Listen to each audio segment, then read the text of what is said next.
There's a business case behind well-being, connection, and change, and that is that happy, well-rounded, engaged employees are creative and productive employees.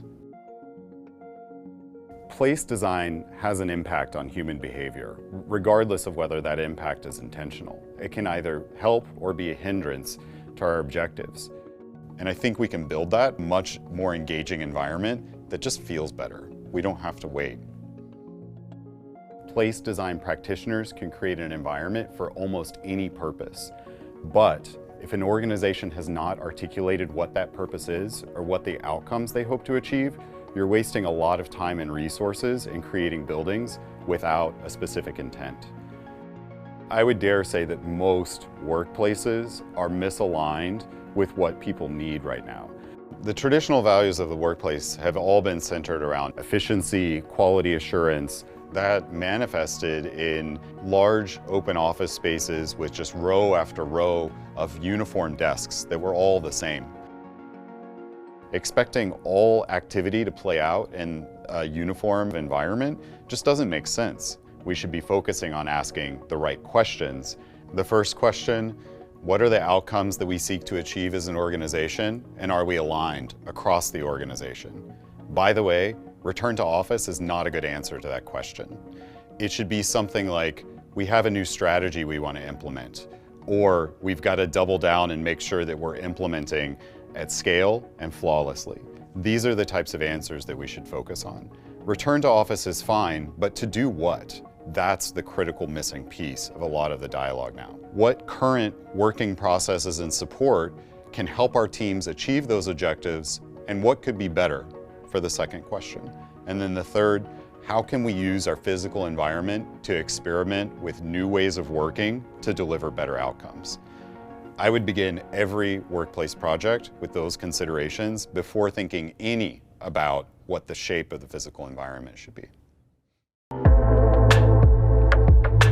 Well-being is ultimately very personal. It's the subjective assessment that a person has on the quality of their life, and it's influenced by physical, psychological, and social experiences. You can look at how color and pattern are introduced into an environment. Different people have different reactions to those things. One of my dear colleagues, a proud Latina woman, shared this anecdote with me how color and vibrant pattern are a really important part of her existence.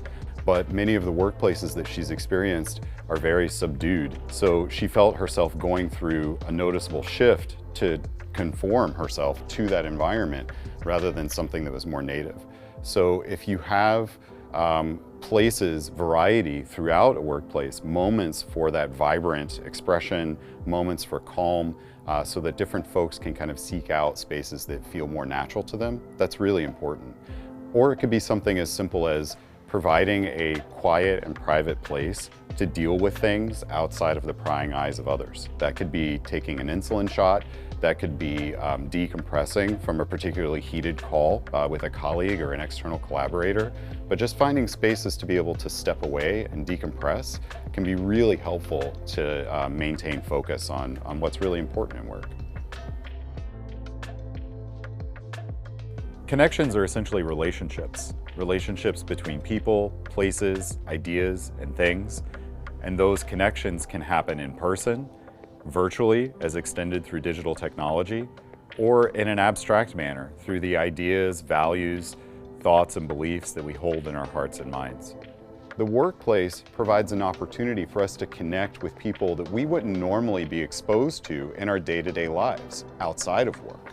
When we talk about those physical in-person connections, creating environments where it's easy for people to meet face to face and really feel natural and relaxed in a relaxed posture.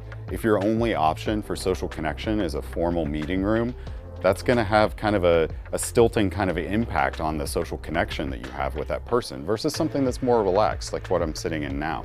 On the more virtual side, creating environments that make it easy to use digital technology to connect with someone who's in a different physical place and making sure that that's not a stressful experience is really important. Change is a natural and necessary part of life.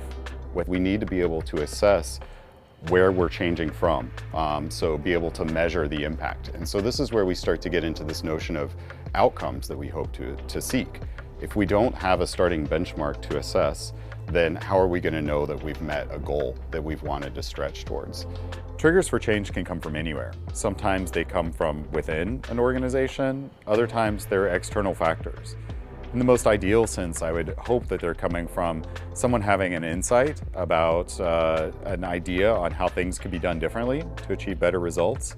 But there are also more negative external factors. So this really emphasizes how important it is for organizations to be able to pivot at a moment's notice. And so this is a completely different way of thinking about creating and maintaining and evolving a workplace over time that really underscores those themes of well-being, not only at the individual level, but also at the collective level, connection between us and the organization and our objectives, and the constant state of change that we really need to become comfortable with to be successful in this modern life.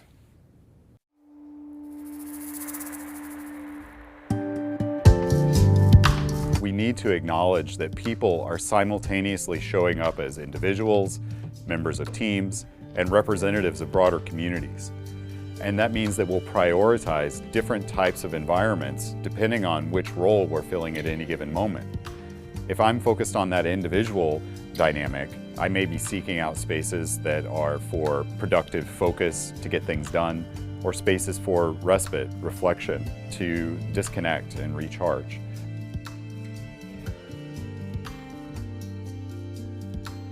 So you'll probably want to have some environments that are smaller, more dimly lit, more soothing in their treatment of color, texture, and pattern. But you'll also want to have individual environments that are on the other end of the spectrum that help people recharge, re-energize, and prepare for a group level interaction. So on one hand, we need a lot of consistency in an environment to shield out distraction and keep focus for that flawless implementation. On the other hand, we need an environment that can very fluidly be reconfigured. If I'm representing that broader community aspect within the workplace, I'm going to prioritize even different environments.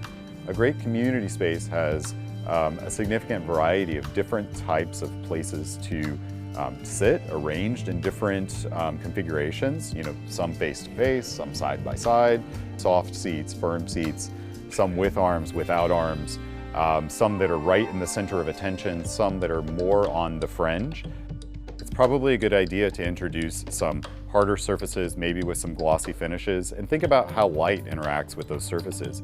It literally bounces off of them around the room. Your eye's going to do the same thing. If you're wanting to encourage connection with other people, you want the eye to travel, to move around, see what's out there, connect with other things. Sometimes you need to bring representatives from different teams together for a very specific and targeted purpose. And so those environments are configured differently as well. These are more akin to a conventional kind of training room type setup where there's more of a speaker and audience setup. So it's still a community dynamic, but it's very different than encouraging people to connect socially. This type of space can really serve lots of different purposes. So it gives us this ability to cycle between different modes of engagement in a very intuitive and natural way. At MillerKnoll, we've addressed this by really digging deep into our knowledge of place design. We start with deep research into human behavior and its relationship with the built environment. We use that research to inform the things that we make, the things that people need in order to be successful. We are going to ask questions like, what is your purpose as an organization? How do you deliver on your outcomes? We're going to ask questions about your individual people. How are they showing up in your place? What is their experience like outside of your office? That's critically important to understand if you're going to provide effective support within your proper workplace. Whatever the answer to those questions are, the environment can be configured to support that broad range of needs. This is all about increasing the awareness of the impact of the physical place on our behavior and on our expectations, and treating the place as a tool that we use for work, as opposed to a container for work. The net result is a place that has a lot of variety, intentional variety, that is combined together in a very specific way. You can make positive impact through almost any intervention in the physical environment. The workplace of the future will not be a singular place. It'll be a living, organic network of environments that actively responds to the world around us. It'll be more inclusive, more vibrant, and more differentiated than what we're used to seeing. That is a completely different world than that sea of workstations, row after row after row of similar desks, and environments that are much more engaging, stimulating, that I can see a reflection of myself and a reflection of my coworkers, learn about their experiences, try new things. It's just a much more engaging environment that just feels better. And I think we can build that. We don't have to wait.